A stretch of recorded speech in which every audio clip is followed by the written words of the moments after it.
Belgrade, a city recovering from political turmoil.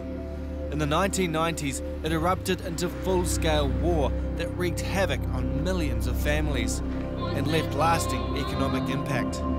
In the past 2 decades, most countries have looked to improve the lives of people with disabilities. In Serbia, there's been too much else to deal with. Here, the social stigma surrounding disability remains strong. Many families still send their children to institutions, believing there is no other choice. So from birth, it's sort of accepted that, you know, the majority will choose to institutionalize the child. Well, in Serbia, we are very strange people. We are shaving our invalids parts of people. I don't know why. Miri Borjevic and Jovica Vukmirovic are a dedicated duo working for Cherish Our Children. It's an international organisation that helps kids in desperate situations.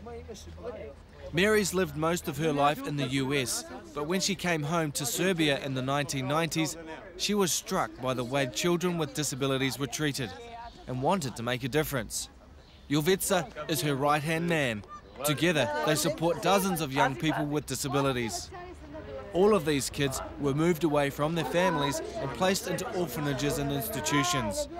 Most of these teenagers will remain institutionalized for life. Even today, when a mother has a handicapped child, even ones that are marginally handicapped or not so severely handicapped, the immediate advice from the professionals, doctors, social workers, is to institutionalize the child, especially when there are non-special needs kids in the family. They really still believe that it will hold back the development of the rest of the family, and that, you know, they're just not equipped to deal with the logistical things, the emotional things that go along with caring for a special needs child. Miri and Jovica have always believed that these kids are capable of living independent lives. Thanks to them, these kids are learning work skills. Jovica convinced local businesses to give him some old industrial sewing machines. Other donations followed. Now it's a thriving, fully equipped workshop. We are looking, going throughout some factories, ask them, do you have some old machines or something to give that kids, and we have some results. It's a small shift, but it's giving these kids hope. Okay, so here we are entering the vocational pod of the Sremčica Institute. This is where the children actually are learning vocations. And you'll see around you examples of their work, some needlework, some sewing, arts and crafts. And through Jovica, these machines were all donated, these cutting machines, these sewing machines. And then they have teachers that teach them on a daily basis, the ones that are interested in this kind of work. So they learn this vocation, and then out in the hall were examples of what they do with that vocation. And one machine that was donated is a machine that actually makes the toilet seat covers for restaurants and institutions that need that. And so the machine was donated to do that, and they actually got a contract. So the people that are interested in that kind of work do that and actually make a little bit of money from it. You can see that during Easter time, they were painting and creating eggs and making vases and bottles. It's a healthy, bright, cheerful environment that's really conducive to the children's learning and creativity. Belgrade is a bustling city, not easy to get around, especially if you have a disability. Public transport is really stretched, and many people can't afford to own a car. That means they can't get to daycare centres, schools and hospitals.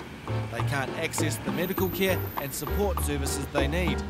Mary and Jovica realised this was a major issue and convinced others working for Cherish Our Children to create a community transport scheme. They underestimated what a difference the service would make to people's lives.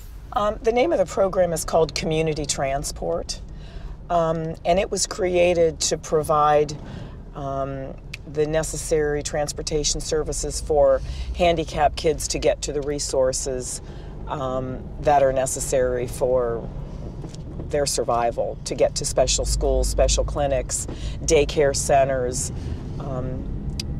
Most of them live out on the fringes of Belgrade, where there usually isn't public transportation available, and the families are usually very poor. Our logistics director, Jovica, has been instrumental in identifying needs and the lack of services in the community of Belgrade.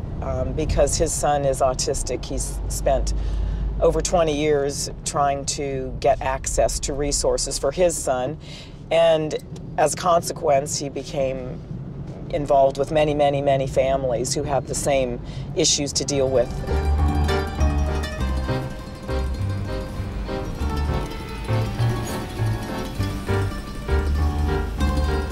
On the other side of town, Jovica is gearing up for a busy day ahead. Every week, he drives 50 kids around town. As word spreads, he's becoming a bit like a Pied Piper. He spends his week visiting homes, picking up children and taking them to everything from sports activities to medical appointments. Some kids can't leave their homes, so he takes the teachers to them. He's on the road 10 hours a day, 6 days a week. And we are going to visit one family with cerebral palsy son. This is family Kostic. I know them 8 years, that family. We're starting to support that family in 2002, when we start here in Belgrade our community transport program. This is his father, and they're living there. This is a Roma family. They're the gypsies of Serbia. The 7 members of this family survive on the equivalent of 40 New Zealand dollars a week. There's no spare money to provide for the needs of 19-year-old Slobo. He rarely leaves the house and doesn't get many visitors, so it's a highlight when Jovica visits. The most difficult thing is that he can't walk. He can't walk, and sometimes he can't breathe, and which means he can't go anywhere. And so she's got to carry him anywhere that he goes, or whoever, Jovica, or wherever he goes, he has to be carried. So that's the first primary problem, is mobility.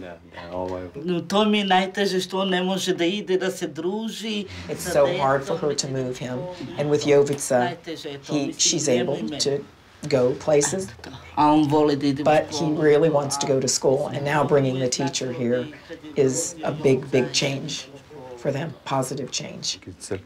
Our interview turns into a family scrap. Slobo's dad openly talks of his son as a burden on the family and says he should be in an institution.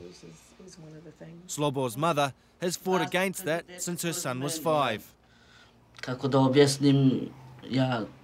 For her, it's very important to be with Sloba, to live together. When Sloba was 5, from social works, then give her opportunity to put Sloba in some institution. She told them no. But father thinking that for Sloba will be better to be in some institution and spend the weekends in family. Well, koji bi to volao da bude? Šta da predaje?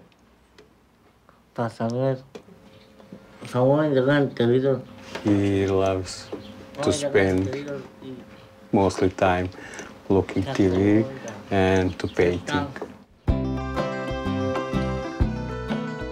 Despite the family tension, Slobo is staying put at home with his mum, forever as far as she's concerned.